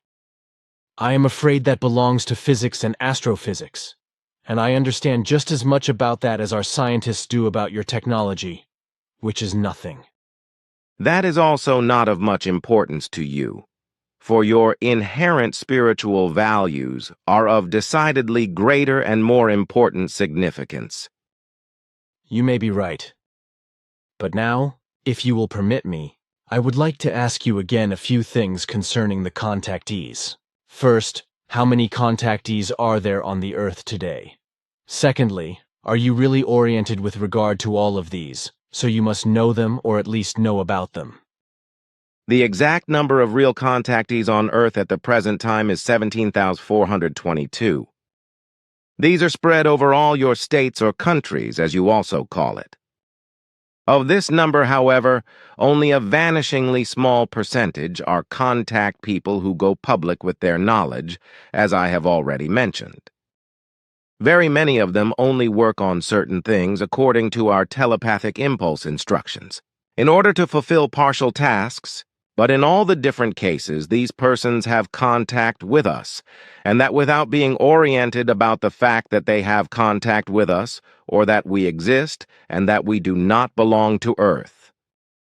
Among all these contacts, however, there are none who are housed in any positions of governments, just as there are no life forms of ourselves in earthly governments. Of all 17,422 contact persons, Bill note Billy. The number continues to increase. Only a few hundred Earth humans are officially known to be active in public life. Their task is to gradually spread the truth of our existence, which they still do in the old-fashioned manner. This means that the fact of our existence and the truth for them is imperceptibly finely interwoven in religious phrases, impulse telepathically delivered to them, which they then accordingly also spread in this form. Since most of these contact persons are still very strongly dependent on religion, it is also the only way for them to recognize the truth. To the question about our being oriented, I can only explain that we really are in all necessary matters. We do not claim to know everything or even to be omniscient, but we are accurately oriented about all those matters that are connected with Earth, its life forms, and extraterrestrial intelligences. Our technology is the highest and most advanced of all life forms that visit the Earth. This technology is therefore also what guarantees us the best possible control, so that nothing can actually escape us that is connected with Earth humans and extraterrestrial intelligences, at least in those earthly areas that we are currently monitoring. If, therefore, I explain to you that only 3 life forms of terrestrial origin have been flown out into space by beam ships in this century, this corresponds to absolute reality, for it is precisely for such occurrences that the best precautions have been taken on all sides in order to be able to control them with the utmost precision. It is therefore absolutely impossible that an Earth life form, an Earth human being, should be allowed to experience a flight into space through us without our being oriented about it. And when I speak of us, I am thinking not only of our own race, but of all extraterrestrial life forms that move in earthly space. They are indeed different, and some of them even have a quite low level of development. Admittedly, we are not in direct contact with all of them, because certain factors do not allow us to do so. But we have contact with several of them and partly work together. However, they are mostly all known to us, but so are their technical and consciousness-based possibilities. This allows us to include them with extreme precision in our controls, so that with absolute certainty nothing of their doing can escape us. We are always precisely oriented about every undertaking, and it is impossible that our devices and apparatus would not register something. Of course, from time to time there are strangers with whom we do not come into contact, and whose origin we also cannot clarify. However, these are rare cases. That is an obvious answer. But what is it now about the Giza Heinis also taking human beings for flights? I see you are thinking of the world domination addicts. Well, in earthly terms, these life forms are enemies of Earth humans, but on the other hand, they are also enemies of us, whereby by us, I again mean all intelligences of extraterrestrial origin. So they have nothing in common with us in terms of our tasks. Therefore, when I spoke earlier of only 3 Earth humans being taken on flights into outer space in this century, I was really speaking only of us, not of these malignant life forms. In order to achieve their devious aim, they have made contact with various Earth humans and have also taken them on very short flights into space, but only outside the Earth's atmosphere, and such occurrences are many more with them than with us. For our part, we are anxious only to take Earth humans out into free space who, according to their evolution of consciousness and spirit, are capable of evaluating these flights. The malignant life forms, however, transport Earth humans who are absolutely incapable of consciousness into the near-Earth space in order to make them willing and to deceive them in order to be able to exploit them for their plans of world domination. In addition to these evil life forms, there are also extraterrestrials who abduct Earth humans from time to time, which Sim-Ya-Se has also told you about. However, these cases are relatively so rare that they are hardly worth mentioning, although the abductees usually never return to the Earth. But here again there are exceptions that are extremely rare and hardly worth mentioning. Most of the time, the abductors are time and space aberrations who only arrive to the Earth through their ignorance, through technical damage, or through irrationality.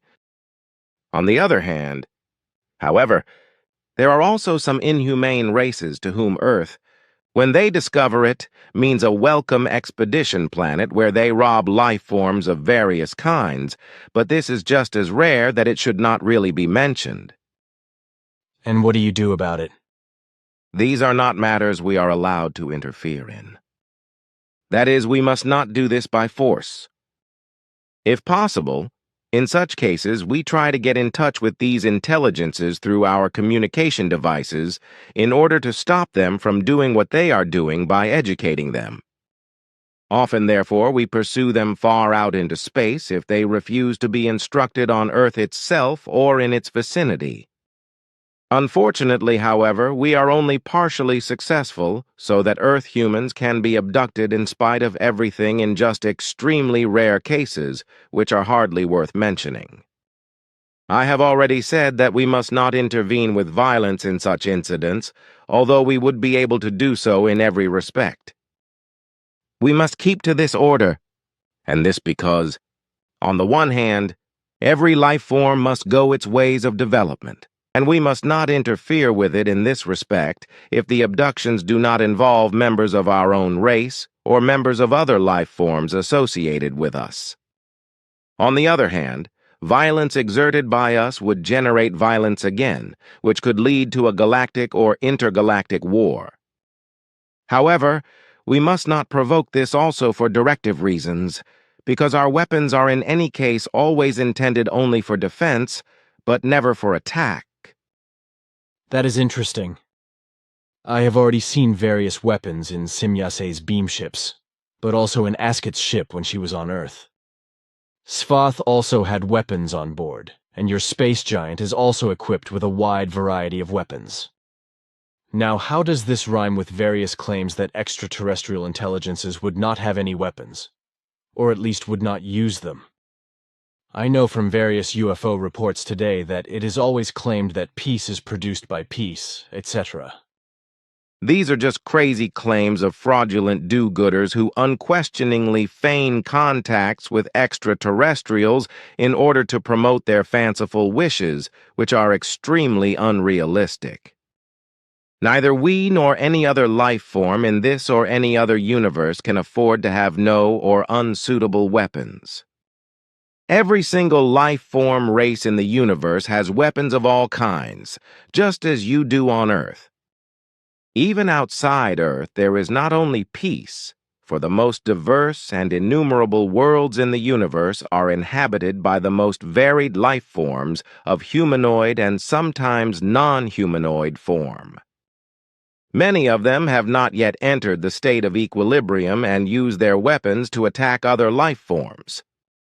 However, these cannot and must not simply allow themselves to be exterminated and slaughtered, but must fight back. This is a law of the creation, which is extremely recognizable in the laws of nature. If the Earth human being observes the events of nature with just a little interest, he or she will recognize that the first instinct inherent in every individual life form is the instinct of self-preservation, just as it is determined by the laws of nature. This instinct of self-preservation is not recognizable in senseless killing, but in defense against attack. First of all, every life form learns to defend itself against possible attacks, in one form or another. In the first place, this defense consists in logical flight, and in the second place, in fighting, namely when flight has become hopeless, and thus a fight becomes unavoidable. This is also so applied to the human life form, only that with it the first step of defense consists not in a flight of running away, but in the form of its intellect. That is to say, the human being finds other ways to take the first step of defense through the ability of his or her thinking. In terms of reason, this step lies in speaking, by which the enemy or aggressor of self-reason is to be instructed and thereby dissuaded from his or her intended action. Only when these teachings are of no avail does flight or the act of fighting take place. A fight, however, always requires a means of defense, and this consists of a weapon. For example, animals have fangs, poisons, hoofs and horns, etc., which are natural weapons to them, human beings, through their ability to think, have developed weapons of their own, which they can bring into use according to their sense when this becomes necessary for them. You are not telling me anything new with this, for I made these observations in nature when I was a little boy. I knew very well, even as a little tyke, that the laws of nature contain within them the struggle to defend themselves against attackers. That I know. You were at that time not even 3 years of age. You know it very well. But now, I am interested in how far away from the Earth or the Sol system the closest inhabited system is located. And do those worlds' inhabitants also know our Earth? The next inhabited system is located about 5 light-years away from the Earth, but in a different space-time structure.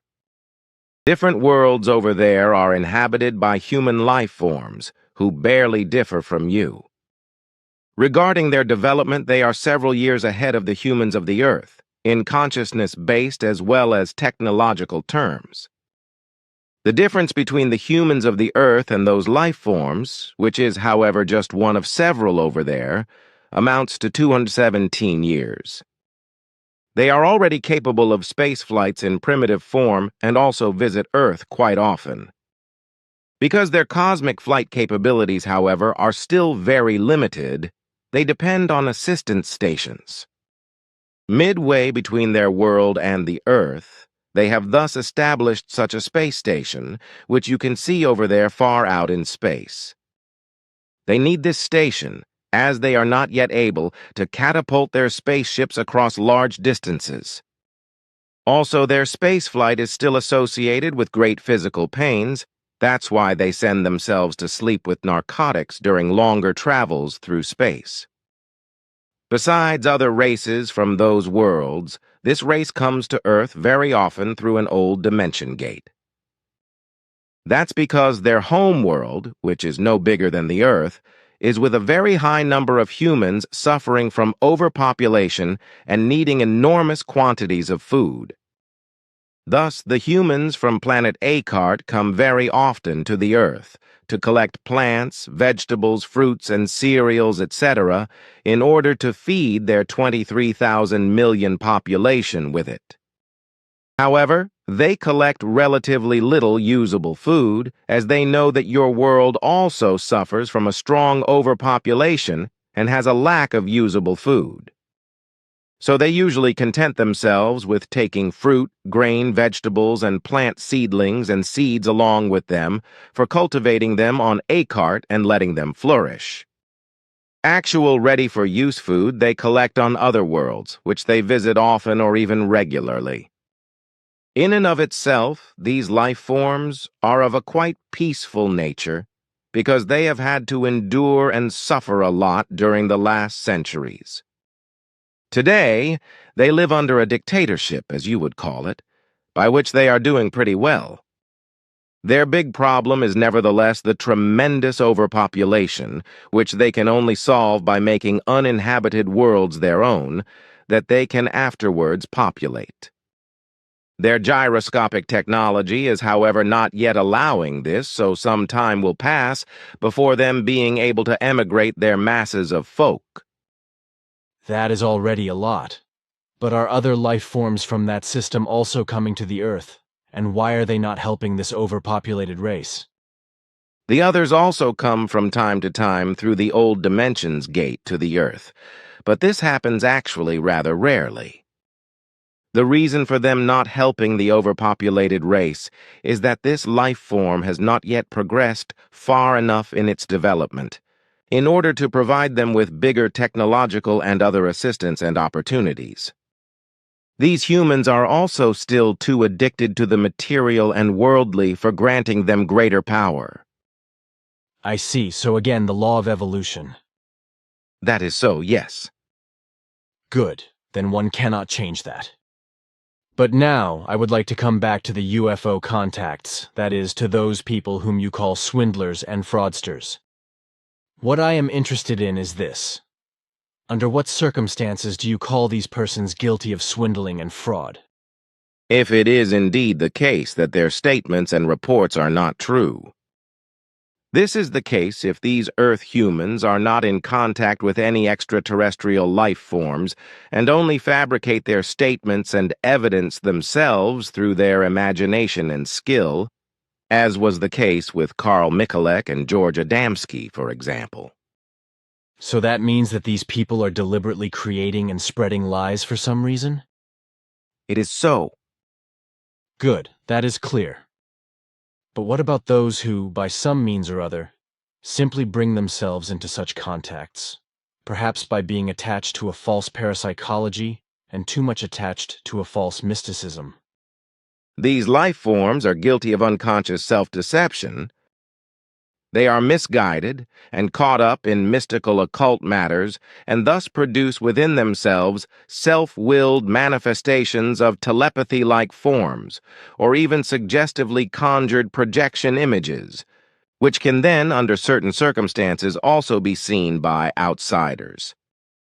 Through these self-generated appearances, they become of the opinion that these are real, although in reality they are only mirages and illusory voices, which appear as a manic form through the intensive wishing for them. Through the false teachings, however, the persons concerned are no longer able to analyze these manifestations, and thus consider them to be real. In this manner, they succumb to an unconscious self-deception, which, however, should not be held against them. According to their belief, they act correctly and dutifully, for they believe themselves bound by the propagation of their thus self-generated manifestations of imagined truth. And thus they believe to serve the life forms with regard to their evolution. Consciously guilty, then, are not these persons themselves, but the false teachings in those life forms which have taught them. Therefore, such persons cannot and must not be accused of fraud and deceit in a conscious form, for this may only be done where falsehoods and lies are consciously created. Those misled by false doctrines and false teachings are guilty only of unconscious self-deception and act in good faith, even if that is alien to reality. So this would have been the case with Gloria Lee as well. She is a good example of such self-deception. Uh-huh. And how is it then with those who are fooled and misled by evil intelligences, who are fooled into believing apparitions of images and voices, such as the Giza fritters do to consolidate their dark plans? These human beings, too, must not be accused of deliberate deception and conscious fraud, for they, too, act in good faith. These persons are misled and deceived by the malignant intelligences. They are made to believe false facts and various false images and voices. but they are not able to analyze these because their spiritual and consciousness-based knowledge and ability are not yet capable of the power to find the truth. Therefore, these persons are not deceivers and not swindlers, but deceived and swindled who act in good faith. Like those who are guilty of self-deception, they can only be accused of not making a real effort to find the truth and of relying not on knowledge, but only on a belief. I am immensely reassured by that. So deceivers and frauds are only called those who quite deliberately for some reason make and spread lying, fraudulent, and swindling claims. That cuts to the heart of the truth. Good. Now what about the actual frauds and swindlers? Can you tell me how many there are on the whole earth? We don't know that very precisely because in this respect we lack the technological possibilities to be able to most precisely monitor every single Earth human being. Such an overall monitoring would also go much too far for us to be able to manage. Therefore, we limit ourselves to the most decisive factors of which I can give you the values. 17,422 contact persons live in all countries of the Earth at present. This number only concerns Earth humans who are in contact with intelligences from the whole universe, who in no wise have the slightest to do with those intelligences who want to usurp Earth dominion. So these 17,422 are true contactees. Note, Billy, this number of contactees is constantly increasing. But none of them have any knowledge of being impulse telepathically contacted by intelligences of human form from Earth-foreign worlds. In addition to these contactees, there are 723 Earth humans who are under the control of the Giza intelligences. But these we must not stamp as real contactees, for they are misguided and serve the evil plans of the world domination addicts. But several of these have already come out to the world public decades ago and spread reports and photos which have been made to appear to them by these evil intelligences. Some of these misguided people and those exploited for evil purposes have very well-known names, especially in ufological circles. Fortunately, there are not many of these contactees who have come to public attention so far. There are only 27 of them in the total number who have been pushed into the public limelight as misguided ones by the world domination-addicted intelligentsia. In the future, however, there will be many more, many of whom will dare to lie and deceive themselves into claiming that they are also connected with my daughter Simya, say as well as with me and with others of us, as well as with fictitious persons from our ranks. Fortunately, real swindlers and frauds are few at present, but there will be very many more in the decades to come who lie and are fraudulently false contactees in this respect. That is to say, such Earth humans who, for selfish or world-improving reasons, etc., create lies, swindles, and frauds, have created or will create lies, fraud, and deceit to serve their own or others' egoism, delusion, and profit, like Mikolek and Adamski. The number of these I can give you at present is 36, though so far only their 7 have come out in the open with their lies, swindles, and frauds on a large scale. These, however, have unfortunately appeared in those very circles where our existence and the truth are to be spread publicly in a very decisive way. I expressly say should, because through the interference and appearance of the deceivers, instead of the truth, unfortunately, new false teachings are spread, which find their degeneration in sectarian and religious machinations. That's more information than I expected. Can you at least give me 1 or 2 contacts who are real contactors and whose information can really be relied upon? I already explained to you that theirs are 17,422, but in unconscious form. You said that, but very few of these are supposed to be known and also come out in the open. That is so, but if you want to know names, I will tell you there too. They are 2 men named Daniel Fry and Victor Schauberger. The latter, however, is long gone from your world, and he did not report his contacts with extraterrestrial intelligences. His task was to do other things, which he carried out very consciously. The man named Daniel Fry lives in America. His profession is that of a technician, and his contacts go back 2.5 decades. The teaching given to him was in minimal religious form, according to his state of conscious evolution. His knowledge of the creation, however, was only in its infancy, so that the values of the creation had to be explained to him by the name of God.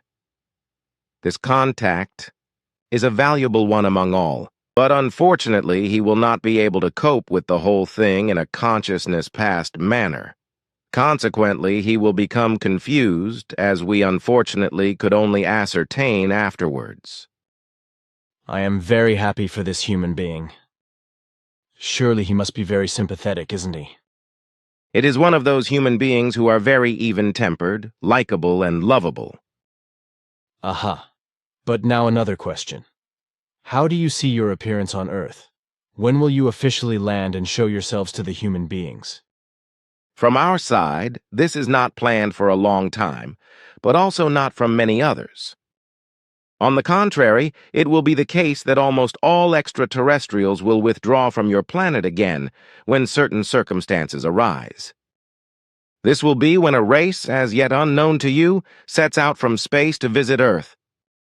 Our probability calculations have shown that this will have to happen well after the turn of the millennium, unless aberrant factors arise between now and then, thereby calling this foreseen enterprise into question. However, if these negative factors do not occur, Earth humans will have their first official encounter with life forms of other worlds at this coming time after the millennium change. The appearance of these space travelers is not yet certain, however, for there are still many factors that must first come to pass on the Earth. Misled by the unreasonableness of Earth humans and by the lies of alleged contactees, these alien life forms will first spread great terror on Earth.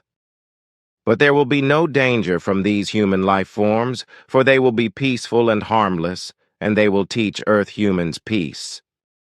Their culture and their spiritual and consciousness-based level will be very superior to the Earth humans, and so they will also not simply land unexpectedly on Earth.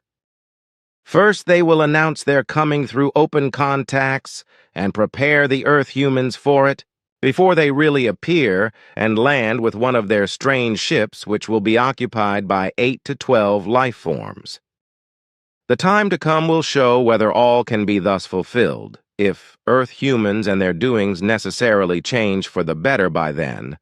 Otherwise, all will fail or be postponed to a later time.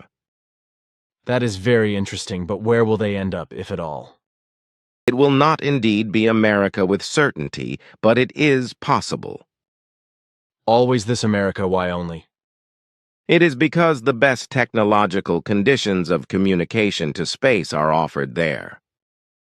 The population of this country, in connection with the awareness about extraterrestrial life forms, etc., and about their existence, is also the most prepared by the film industry to be able to survive an official appearance without too much panic, even if the coming of the extraterrestrials is usually portrayed extremely negatively and often creates fear and terror.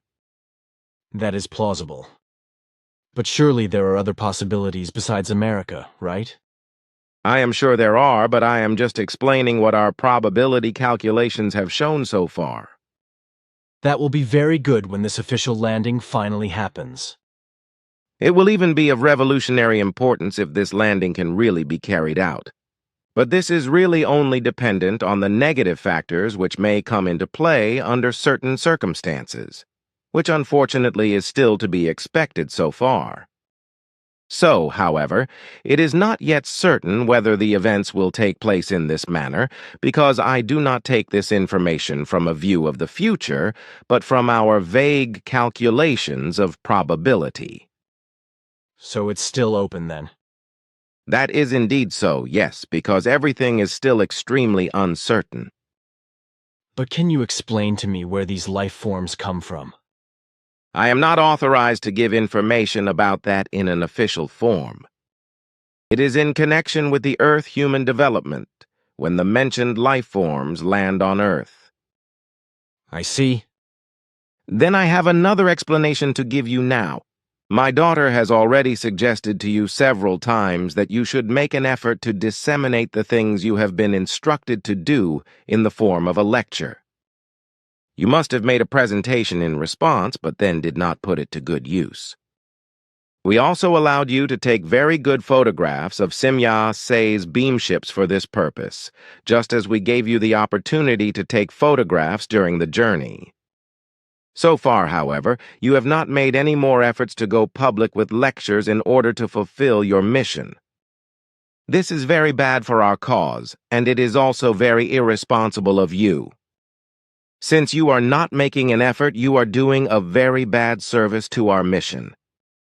Through the recent pictures of this journey, you are now in possession of a lot of good photographic material, which you now have to evaluate. But it is not helpful if you just lock up all the material somewhere and leave it lying idle. Your task is to compile it and present it to the interested public with appropriate explanations. It is not acceptable that you remain silent in these matters, for the whole mission is of the utmost importance. Only through your appearance in this manner is it guaranteed that you will also be able to spread the knowledge of the truth and of the whole spiritual teaching, which is your most important task, for you were shaped by your own destiny into the form of a prophet, and you have consciously and willingly taken this task upon yourself. Time is short and you must go public. That's a good thing to say. I know I've written a paper, and I have also made an effort to compile the pictures that are already there. But you know that I am a total loser in material terms, and so I am also unsuitable when I have to arrange lectures myself. That is why I also brought my request to Mr. Hans Jacob in Wetzikon, so that he could arrange these lectures. However, this necessity obviously doesn't make sense to him, because he always says that such lectures are not useful in public. Furthermore, he is also always of the opinion that it is detrimental to our own cause if, for example, UFO matters are spoken of in negative terms in public. But he would really be the man to arrange lectures. But he doesn't do that and is also afraid of speaking openly and unscripted. He always believes that fine and diplomatic phrases were more likely to achieve the goal than open and honest language, which is hard. This is nonsense. Honest and truthful words always sound harsh, and they cannot be paraphrased in any form. On the other hand, negative statements, whether spoken or written in public papers, are useful to our cause. In all our reports, we always point out fraud and charlatanism, and we also endeavor to prove our statements, provided we are given the opportunity to do so. In a short time, reports will thus also appear in your world, press concerning the frauds of George Adamski, who has already been mentioned to you by Asket as a swindler. But Simya Sei and I have also repeatedly pointed out to you also the swindles and frauds of others, whose lying machinations are to be gradually exposed. This, however, is not to your detriment, but, on the contrary, to your benefit, for all the details concerning these fraudulent persons are contained in the reports transmitted to you, and we state the facts about them clearly. So if the lying deceptions of these swindlers become public, it is only to your benefit, for before the appearance of such reports we have already reported and clarified these facts. It must therefore be clear to rational Earth humans that we only serve the truth and do not indulge in lies. In a clear form, we will present the frauds to the earthly public through you before these things can become public in your press. Surely this must be proof enough for a rational life form that we only serve the truth. If then corresponding reports and corrections appear in your press about the lying and fraudulent machinations of the swindlers and deceivers mentioned by us, then this only means a very big plus for us and for you in our mission, but not a demolition. I also agree, but how am I to convince Hans Jacob of the correctness of this? His mind must see this for itself. But he is indeed the right man to initiate the aforementioned lectures. Let him endeavor to do so, for this task is assigned to him by us. Let it be so that such lectures are first held in interested circles and then gradually spread to the whole public. If, contrary to expectations, he should not make the effort, then we would have to look for another suitable person and exclude him from our concerns in such a manner that he should not participate in our mission in a significant way. In other respects, however, it would be of use to our mission if you were also to be presented in smaller circles by other members of the group, for it is from the union of smaller groups that the mass is increased. Such small circles can be formed in families and circles of relatives and acquaintances, etc. If each person only endeavors to bring together a few acquaintances, friends or family members, etc., for a small talk, then the development progresses very rapidly.